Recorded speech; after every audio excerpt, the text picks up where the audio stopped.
नमस्कार. श्री गणेशाय नमः. श्री स्वामी समर्थ. आज नागपंचमीच्या तुम्हाला सर्वांना हार्दिक शुभेच्छा. आज मी नागपंचमीसाठी दलियाची खीर आणि कानोले करणार आहे. गव्हाच्या पिठाचे कानोले करणार आहे. त्याची आज आपण रेसिपी पाहूया. त्याच्या आधी मी एक तुम्हाला आम्ही जेव्हा लहान होतो तेव्हा आमची आई आम्हाला वारुळावर दूध दही पाणी घेऊन पाठवायची आणि सांगायची की काय तुम्ही तिथं वारुळा जा आणि नागाच्या फणीवर दूध दही पाणी टाका आणि बोला की नागाच्या फणीवर दही दूध पडे, भावा बहिणींचा विस्तार वाढे, अशी आमची आई सांगायची. आणि पूर्वीच्या बायका काय दलिया करण्यासाठी आदल्या रात्री गहू भिजत ठेवायच्या, नंतर त्याच्याची साल काढायची, नंतर ते खलबत्यामध्ये कुटून वगैरे करून असा दलिया तयार करायचे आणि त्यानंतर खीर करायची. पण आता काय सर्व रेडीमेड मिळतं. तर दलियाची खीर आणि कानोल्या बनवण्यासाठी मी तुम्हाला साहित्य सांगते. एकतर हे पहिला दलिया घेतला आहे ह्या वाटीने. ही जी वाटी आहे त्या वाटीने एक वाटी दलिया घेतला आहे. दलिया नंतर दूध घेतलं आहे. दुधानंतर हे तूप घेतले त्या दलिया भाजण्यासाठी. नंतर गूळ घेतला आहे पाऊण वाटी. सुकं खोबरं, काजू बदाम आणि थोडासा शेंगदाण्याचा कूट घेतला आहे. आणि कानोल्या बनवण्यासाठी मी हे गव्हाचं पीठ घट्ट असे भिजवून घेतलं आहे. तर आता आपण पहिले खीर शिजवायला ठेवूया, नंतर मी कानोले बनवते. दलिया आता भाजून घेते. त्याच्यासाठी जरा 1-2 चमचे तूप टाकून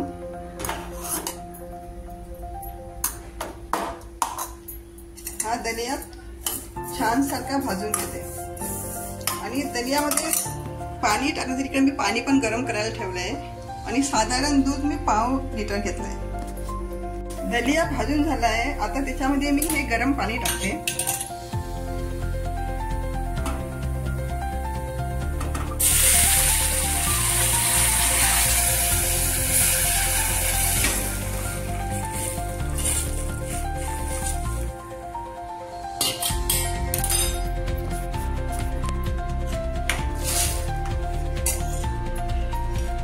गरम पाण्याबरोबरच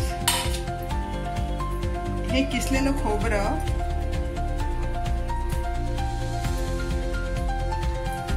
काजू बदाम आणि हा शेंगदाण्याचा कूट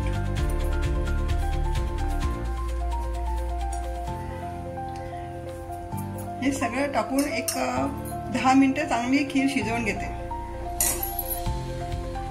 आता आपण कानोले करून घेऊया. मी इकडे कढईवर पाणी गरम करायला ठेवलंय. त्याला कड आला आहे. आता मी ह्या चाळणीला जरा तूप लावून घेते. तूप लावून झाल्यानंतर चाळणी कढईवर ठेवते आणि हे जे केले छोट्या चपात्या त्यांना असं थोडं आतमध्ये तूप लावायचं. त्या अशा फोल्ड करायच्या आणि असं चाळणीमध्ये ठेवायच्या. हे सगळं नंतर हे 10-15 मिनिटं वाफवून घ्यायच्या सगळ्या कानोल्या. आता दलिया चांगला शिजला आहे. त्याच्यामध्ये मी हा गूळ टाकून घेते.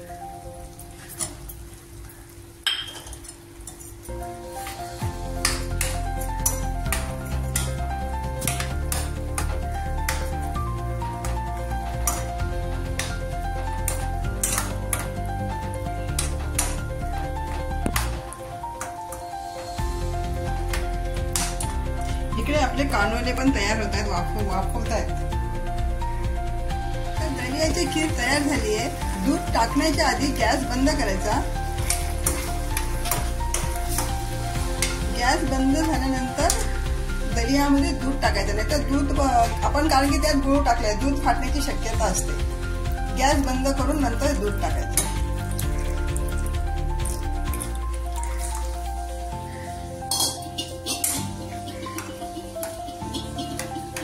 दूध टाकून घेतलंय. आता दलियामध्ये आपली खीर रेडी. आणि शेवटी ती वेलची पूड टाकायची.